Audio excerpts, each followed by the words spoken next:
The truth of the matter is I am focusing right now on a budget situation where our Republican friends want to devastate programs like Head Start, the Social Security Administration, college grants to middle class and working class families, the Environmental Protection Agency, and their arguing is there's just not enough money to fund those programs.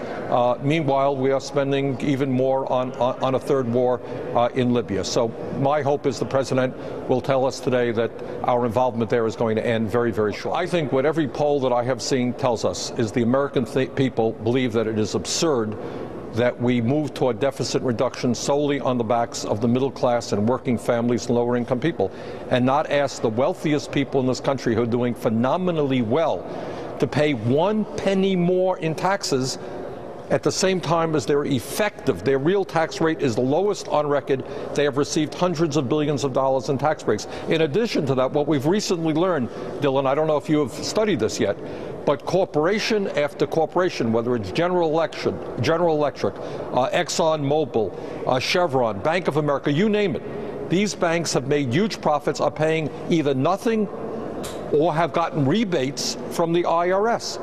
So to my mind, before you decimate programs in terms of education, the environment, community health centers and health care, you've got to ask the wealthiest people in this country and some of the large corporations to engage in shared sacrifice. Don't balance the budget on the most vulnerable alone. I have introduced an amendment which would impose a surtax of 5.4% on incomes of over $1 million.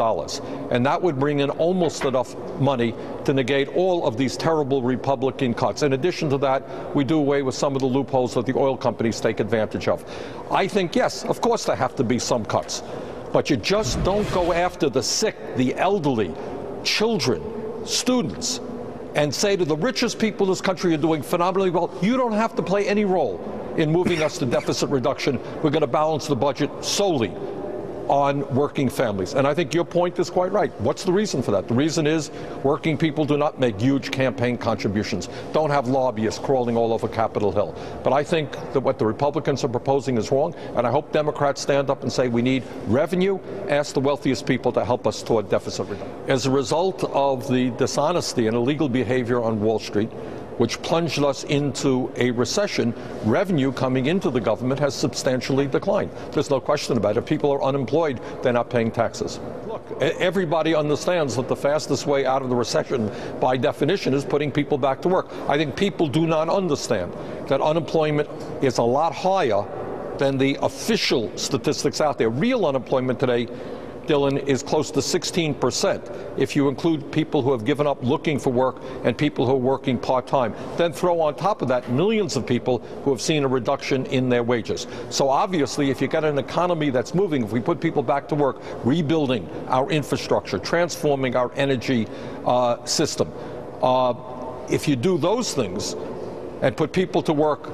more money will come into the Treasury. Yeah. We have lost thousands of lives in Afghanistan and Iraq, and at the end of the day, those wars are going to cost us trillions of dollars. And I think fighting 2 wars simultaneously may well be enough, and I'm not quite sure that I want to see this country drawn into a third war, which will cost us substantial sums of money.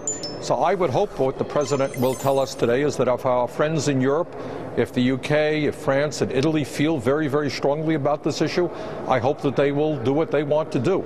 But I am not enthusiastic about the United States getting drawn into a third war when we have a $14 trillion national debt and when we have lost so many lives already in Afghanistan and Iraq. Now, my own view is that we have got to move as quickly as possible away from foreign oil, where we're spending about $350 billion a year, move to energy independence, move to energy efficiency and to sustainable energy.